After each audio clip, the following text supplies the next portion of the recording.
Hi అండి, అందరికీ నమస్కారం.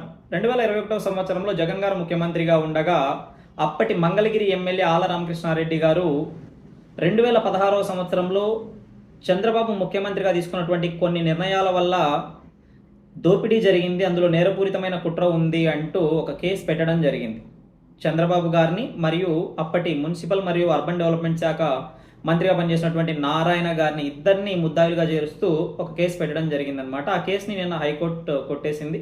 ఆ కేసు గురించి కొన్ని చిన్న చిన్న విషయాలు, తర్వాత హైకోర్టు ఏ విషయాల్ని చెప్పి కేసును కొట్టేసింది అనే విషయాల్ని ఇప్పుడు మనం చూద్దాము. అయితే అందులోకి వెళ్ళే ముందు మన వాళ్ళు చేసినటువంటి ఒక సిల్లీ పని, మన వైసీపీ వాళ్ళు చేసినటువంటి ఒక సిల్లీ పని గురించి డిస్కస్ చేయాలి అంటే అసైన్డ్ భూముల నిషేధ చట్టానికి సంబంధించి మనం ఒక చిన్న విషయం తెలుసుకోవాలి. అసైన్డ్ భూములు అనేవి పేదలకి గవర్నమెంట్ ఇస్తారు. అయితే దాని యొక్క యాజమాన్యం మారడానికి ఉండదు, అంటే ఎంటైటిల్మెంట్ మారకూడదు అంటారు, అంటే అమ్మకూడదు అని అర్థం. అది వాళ్ళు కొన్ని తరాల పాటు వాళ్ళకి ఆధారంగా ఉండాలి, అమ్ముకుంటే డబ్బులు వేస్ట్ చేసుకుంటారు అనేసి నిరుపేదలకి వాళ్ళ ప్రయోజనార్థం ఇచ్చినవి కాబట్టి ఎంటైటిల్మెంట్ మారకూడదు అనేది ఆ చట్టం చెబుతుంది. అదే చట్టం ఇంకో పాయింట్ కూడా చెప్తుంది. సెక్షన్ 8 ఉంటుంది అందులో. ఏంటి అంటే, ఒకవేళ సదుద్దేశంతో ప్రజా ప్రయోజనాల దృష్ట్యా ఏదైనా అవసరమైతే ప్రభుత్వం కానీ ప్రభుత్వ అధికారులు కానీ ఆ అమ్మకూడదు అనే చట్టంలో మినహాయింపులు చేయొచ్చు, అది నేరం కాదు, దానిపైన చట్టపరమైన చర్యలు తీసుకోకూడదు అని ఒకటి ఉంటుంది, సెక్షన్ 8 అనేసి. ఆ సెక్షన్ 8 కోర్టులకే తెలియదని అనుకున్నారో ఏమో తెలియదు, కానీ జగన్ ప్రభుత్వంలో ఆళ్ల రామకృష్ణారెడ్డి మాత్రం అసలు చట్టాలని కోర్టులకే కనిపించకుండా దాచిపెడదాం అనుకునేసి ఈయన పైన కేసు పెట్టాడు.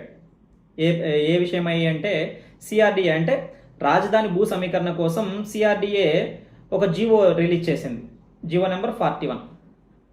దానివల్ల అక్రమాలు జరిగాయి అనేసి కేసు పెట్టాడనమాట. ఆ అక్రమాలు ఏంటి అని మెన్షన్ చేశాడు అంటే, అమ్మకూడని అసైన్డ్ భూముల్ని వీళ్ళు తీసుకున్నారు, అంటే యాజమాన్యం మారకూడని అసైన్డ్ భూముల్ని ప్రభుత్వం ఎలా తీసుకుంటుంది, ప్రభుత్వం కూడా తీసుకోకూడదు అనే విధంగా కేసు పెట్టారు.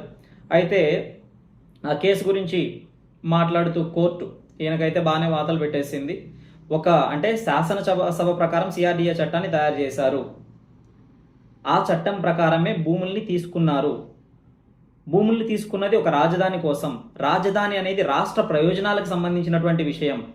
ఇది పూర్తిగా ప్రభుత్వం విధానపరమైనటువంటి నిర్ణయం. ఇలాంటి నిర్ణయాల్ని ఒక నేరంగా చిత్రీకరిస్తే ప్రజాస్వామ్యం ఎలా మనుగడ సాగిస్తుంది, ప్రభుత్వాలు ఎలా నిర్ణయాలు తీసుకుంటాయి? ఇలా ఒకవేళ ఈ ప్రభుత్వం తీసుకున్న నిర్ణయాల్ని వచ్చే ప్రభుత్వం తీసుకున్న నిర్ణయాల్ని వచ్చే ప్రభుత్వం ఈ విధంగా నేరంగా చిత్రీకరిస్తూ పోతే ప్రజాస్వామ్యంలో ఎన్నో విషయాలపైన ప్రభుత్వాలు నిర్ణయాలు తీసుకోవాల్సి ఉంటుంది. అసలు ప్రజాస్వామ్యం అనేది నడుస్తుందా, ఈ వ్యవస్థలో రాజ్యాంగానికి విలువ ఉంటుందా అంటూ ఫస్ట్ పాయింట్ అడిగింది. రెండో పాయింట్ వచ్చేసి, సరే సదుద్దేశంతో కాకుండా తీసుకున్నారు అనుకుందాము, మరి దీనివల్ల నష్టపోయింది ఎవరు? నష్టపోయాము అని చెప్పి అసైన్డ్ భూములు ఎవరైతే ఇచ్చారో వాళ్ళలో ఒక్కరైనా వచ్చి కనీసం ఫిర్యాదు చేశారా? వందల సంఖ్యలోనో వేల సంఖ్యలోనో ఇచ్చి ఉంటారు. మొత్తం 33,000 మంది అనుకుంటాను రైతులు ఇచ్చింది. అంటే అసైన్డ్ భూములు ఉండే వాళ్ళు కూడా వందల సంఖ్యలో అయినా ఉంటారు కనీసం. మరి వాళ్ళలో నుంచి ఒక్కరైనా వచ్చి ఫిర్యాదు ఇచ్చారా? పోనీ ఈ ఆళ్ల రామకృష్ణారెడ్డి అనే వ్యక్తికి ఏమైనా అసైన్డ్ భూములు ఇచ్చారా? ఈయనేమైనా ఒక నిరుపేదన కాబట్టి అసైన్డ్ భూములు ఇస్తే ఈయనేమన్నా నష్టపోయారా అంటే, ఈయన ఎన్నో కోట్లు దోపిడీ చేసినటువంటి వ్యక్తి కాబట్టి ఈయనకు అసైన్డ్ భూములు ఉండే అవకాశము లేదు. ఆయన ఏదో ప్రభుత్వం మోసం చేసింది అని చెప్పడానికి అవకాశం లేదు. మరి బాధితులు ఎక్కడా అని అడిగారు, దానికి ఎటువంటి సమాధానము లేదు. తర్వాత మాకు ప్రత్యక్షంగా కనిపిస్తున్నటువంటి విషయము, మీరు వాళ్ళు రాజకీయ ప్రత్యర్థులు కాబట్టి మీ వ్యక్తిగత కక్షల కోసం కోర్టుల్ని చట్టాలని వాడుకున్నట్లుగా కనిపిస్తుంది అనేసి హైకోర్టు చెప్పింది. వ్యక్తిగత కారణాల దృష్ట్యా కోర్టుని చట్టాలని వాడుకుంటున్నారు. రెండవది వచ్చేసి, ఆ కేసు ఏదో పెట్టారు, ఆ పెట్టే ప్రాసెస్, ఎంక్వైరీ చేసే ప్రాసెస్ అన్నా కూడా కనీసం కరెక్ట్గా చేసి రావచ్చు కదా అని అడిగింది హైకోర్టు. అంటే దానికి అర్థం ఏంటంటే, ఇది వచ్చేసి ఒక కాగ్నిజిబుల్ అఫెన్స్ కింద కేసు నమోదైంది. కాగ్నిజిబుల్ అఫెన్స్ అంటే కోర్టు పర్మిషన్ అవసరం లేకుండా డైరెక్ట్గా విచారణ అనేది కింది స్థాయి నుంచి స్టార్ట్ అవ్వచ్చు. కాకపోతే ఇది ఫస్ట్ యూనిట్ ఆఫీసర్ నుంచి సిఐడికి రికమెండ్ చేయాలి. ఇందులో అంటే సిఐడి విచారణ చేయాల్సిన అవసరం ఉందనేసి అప్పుడు సిఐడి విచారణ ప్రారంభించాలి.